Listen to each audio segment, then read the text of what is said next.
السلام علیکم. الحمدللہ رب العالمین والصلاة والسلام على رسول الامین وآلہ وصحبہ اجمعین. اما بعد، اعوذ باللہ من الشیطان الرجیم.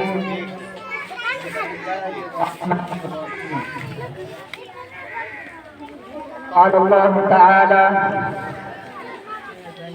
وَيَضَعُ عَنْهُمْ إِصْرَهُمْ وَالْأَغْلَالَ الَّتِي كَانَتْ عَلَيْهِمْ. صدق اللہ العظیم.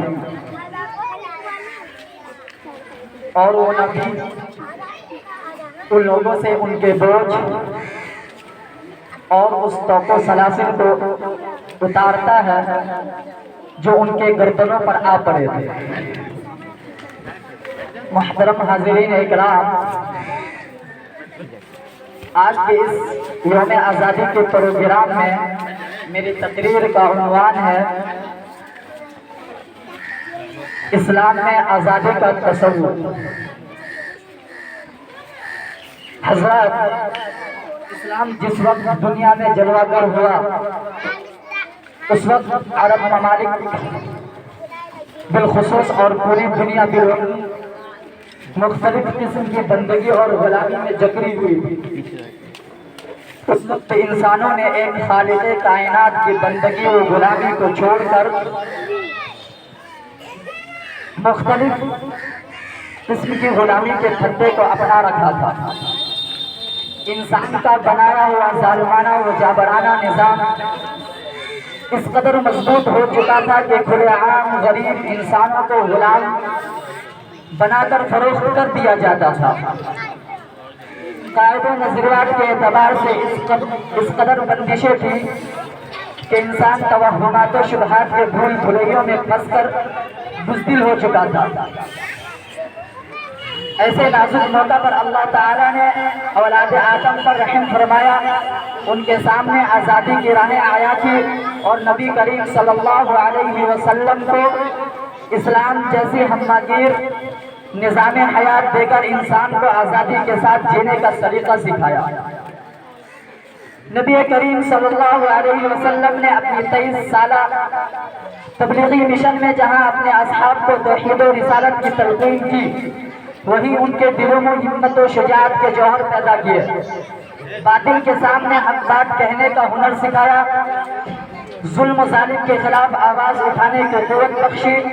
چنانچہ آپ کی تعلیم و تربیت کا یہ اثر ہوا کہ صحابہ کرام نے بھی آزادی و شجاعت کو اہمیت دی اور بڑے بڑے بادشاہوں کے سامنے بھی وہ حق بات کہنے سے کبھی نہیں جھکے.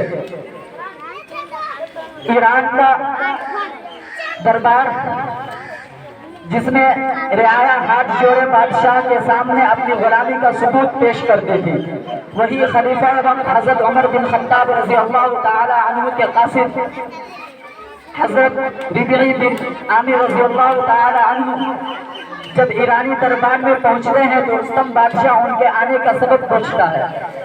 آپ نہایت جرأت کے ساتھ جواب دیتے ہیں: اللہ تعالی لمن شاء من عبادت العباد الى عبادت اللہ وحدہ ومن طیر الدنیا الى ساعتها ومن جادت الادیان الى عدل الاسلام.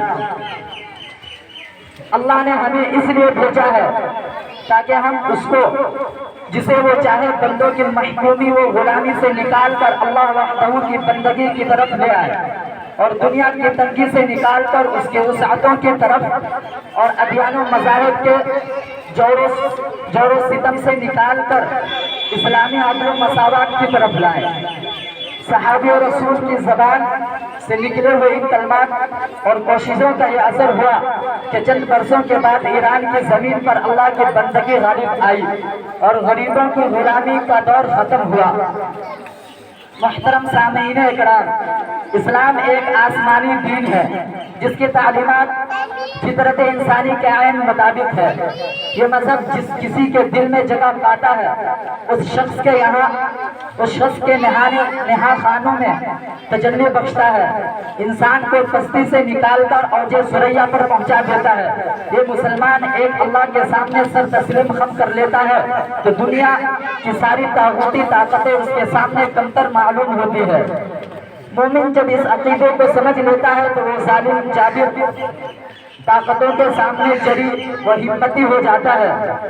یہی وہ صف تھا، وقت تھا جس نے جنگ آزادی میں نہ جانے کتنے علماء و مخلصین کو تختہ دار پر لیٹنے کا شوق دلایا، ملک کو آزاد کرانے کی طرف دی، اور وہ اس مقصد میں کامیاب ہوئے۔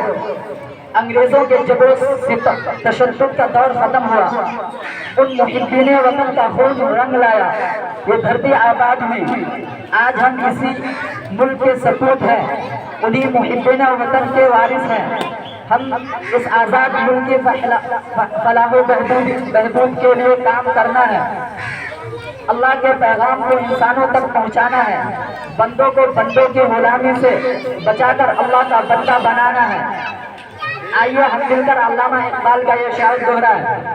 غلامی میں ناکام آتی ہیں شمشیریں نہ تدبیریں، غلامی میں ناکام آتی ہیں شمشیریں نہ تدبیریں، جو ہو ذوق یقین پیدا تو کٹ جاتی ہیں زنجیریں۔ وآخر دعوانا